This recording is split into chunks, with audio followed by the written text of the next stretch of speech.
পালিয়েছে ঠিকাদার, ৯ মাসেও শেষ হয়নি সেতুর কাজ। বাঁশের সাঁকোই ভরসা অর্ধলক্ষ মানুষের। খালের পানিতে কচুরিপানার ওপর ভাসছে মরিচা ধরা রড। সড়কের ব্লক খসে একের পর এক খালে বিলীন হয়ে যাচ্ছে। মূল সড়কের পাশের বাঁশের অস্থায়ী সাঁকোই এখন এলাকাবাসীর একমাত্র ভরসা। প্রতিদিন জীবনের ঝুঁকি নিয়ে এই পথেই চলাচল করছেন স্কুল কলেজের শিক্ষার্থী, কর্মজীবী মানুষ, বৃদ্ধ ও রোগীরা। কুমিল্লার বুড়িচং উপজেলার পীরযাত্রাপুর ইউনিয়নের সাদকপুর কোরিয়ান রোড। এখানেই ৯ মাস ধরে থমকে আছে একটি সেতুর নির্মাণ কাজ। বিকল্প সড়ক নির্মাণ না করে পুরনো সেতু ভেঙে ফেলায় দুই গ্রামের প্রায় অর্ধ লক্ষ মানুষ এখন বাধ্য হয়ে বাঁশের সাঁকো দিয়ে ঝুঁকি নিয়ে চলাচল করছেন। বুড়িচং পৌরসভার জগৎপুর সহ আশপাশের এলাকার মানুষের নিরাপদ চলাচল নিশ্চিত করতে ২০২৫ সালে দুর্যোগ ব্যবস্থাপনা ও ত্রাণ মন্ত্রণালয়ের অর্থায়নে ৪৩,৬,৮৫১ টাকা ব্যয়ে ১১.৫ মিটার দৈর্ঘ্যের একটি সেতু নির্মাণের উদ্যোগ নেওয়া হয়। দরপত্রের মাধ্যমে কাজটি পায় কুমিল্লা সদর দক্ষিণের মেসার্স MH আরিফ এন্টারপ্রাইজ।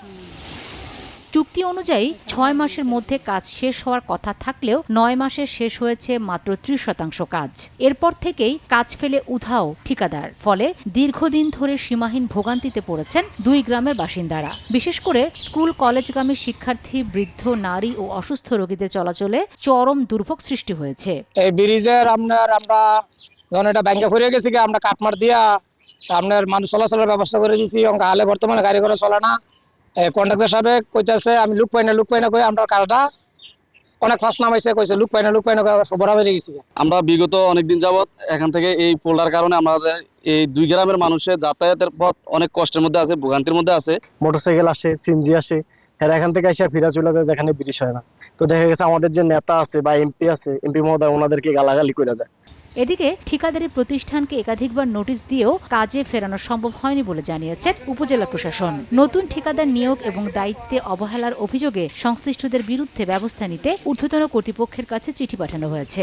আমরা পশ্চিম জগৎপুর থেকে সাদকপুর যাওয়ার জন্য যে কালভার্টটি, সেই কালভার্টটি তাকে দিয়ে এখনো করাতে পারেনি। তা শুরু করা হয়েছিল ভালোভাবে, কিন্তু পরবর্তীতে তার অবহেলার কারণে এটি আসলে এখনো 20%-এরও বেশি কাজ এখানে করতে পারেনি। আমরা ইতিমধ্যে একাধিকবার এটা মন্ত্রণালয়ে জানিয়েছি এবং ইতিমধ্যেই তার যে কাজের মেয়াদ শেষ হয়ে গেছে। আমরা মন্ত্রণালয়ে এরকম লিখেছি যে এটা জরুরি ভিত্তিতে রিটেন্ডারের মাধ্যমে নতুন ঠিকাদার নিয়োগ করে যেন দ্রুত সময়ে এটা বাস্তবায়ন করা যায়। সেতু নির্মাণ দ্রুত শেষ না হলে দিন দিন দুর্ভোগ আরও বাড়বে বলে আশঙ্কা এলাকাবাসীর। তাই দ্রুত নতুন ঠিকাদার নিয়োগ দিয়ে কাজ সম্পূর্ণ করার দাবি তাদের। সময় সংবাদ, কুমিল্লা।